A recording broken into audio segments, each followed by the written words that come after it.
Saya mungkin akan kasih komentar panjang kalau Mahfud mengundurkan diri. Saya akan bela dia habis-habisan dan saya akan dorong dia untuk tiba pada semacam keyakinan bahwa dia bisa jadi pemimpin ke depan. Jadi perubahannya apa? Ya anti Jokowi itu perubahan namanya tuh. Dan itu yang mungkin dengan bagus dimulai dengan tadi Mahfud harus dengan sengaja mengatakan, ya kalau perubahan saya masih ada di dalam itu bukan perubahan, maka saya keluar dari situ. Nah itu juga memancing, kalau Ganjar bilang begitu, bahwa demi perubahan maka Pak Mahfud besok akan mengundurkan diri dari kabinet. Oh itu headline-nya gila-gilaan tuh. Jadi dia bisa tinggalkan juga narasi perubahan yang selama ini dimonopoli oleh Caimin dan Anies Baswedan kan. Jadi itu yang namanya kecerdasan berpolitik tuh. Dengan mengucapkan besok akan ada konferensi pers, Pak Mahfud sudah memutuskan untuk keluar dari kabinet. Itu gila itu limpahkan air bah baru buat politik Indonesia dan PDIP akan mendapat keuntungan dari air bah politik baru itu. Ya, tapi saya kira apa ya yang dipertahankan oleh Pak Mahfud MD, karena ini kan sebenarnya pemerintahan juga tinggal beberapa bulan lagi begitu ya, Bung Rocky, nggak sampai 1 tahun dan dipastikan pemerintahan juga tidak akan efektif lagi gitu. Kalau toh dapat fasilitas kan kita tahu Kementerian Polhukam itu kementerian tanpa portofolio gitu ya. Sebenarnya tidak seperti Kemenhan, kalau Kemenhan masih banyak yang bisa dikapitalisasi. Tapi kalau Kementerian Menko Polhukam kan nggak bisa, Bung Rocky. Itu yang saya bingung nih, teman saya ini Menko Polhukam itu dia nggak punya kapasitas untuk menggerakkan menteri-menteri teknis tuh, dan dia sebetulnya harusnya fokus untuk mengatakan sinyal baru tentang perubahan kan yang bisa mengucapkan itu adalah Mahfud.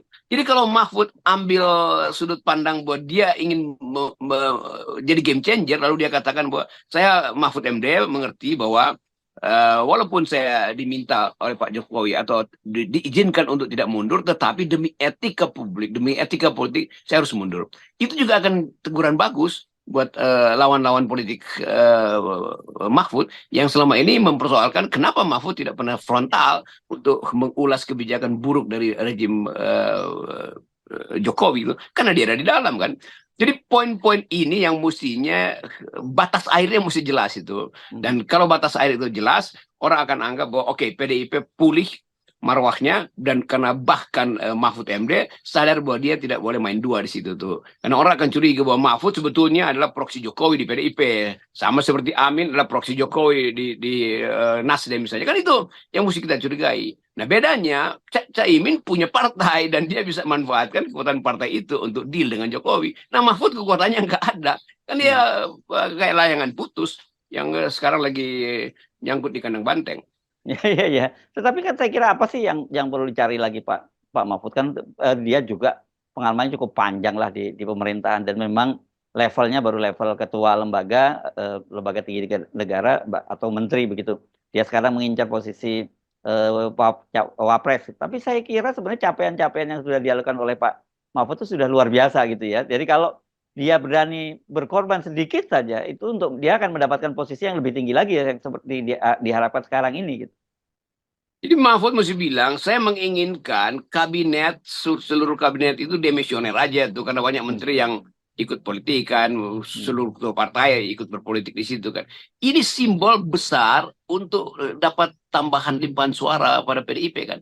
Karena tetap Mahfud dianggap itu sebagian kakinya sebetulnya masih ada di masyarakat sipil. Kalau itu dia ucapkan, itu potensial dia untuk jadi presiden 2029. Karena dia tanam dari sekarang tuh, bahwa dia itu bisa membedakan antara penugasan Jokowi dan naluri dia sebagai seorang demokrat, bahwa ini nggak benar aturan-aturan yang dibuat oleh Pak Jokowi. Karena itu saya sebagai menteri yang akan memberi pelajaran pada menteri-menteri yang lain. Nah Erlangga akan ikut pasti mungkin, atau Caimin juga akan ikut, mungkin Sri Mulyani juga akan merasa iya ya ini udah saatnya saya juga ikut mulai mempersiapkan mengundurkan diri, karena itu saya nggak boleh bikin lagi kebijakan-kebijakan yang bisa membuat beban hutang kita makin besar.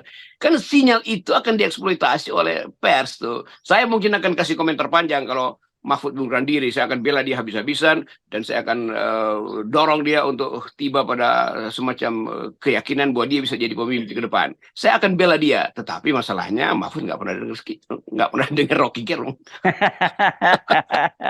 Ya, kenapa sekarang yang kita dorong-dorong adalah Pak Mahfud, Ibu Mega dan sebagainya, itu karena kalau berharap Pak Jokowi kemudian paham soal etika gitu, atau sebenarnya paham tapi dia mau melakukan itu, kan itu jauh panggang dari api ya Bung Rocky ya.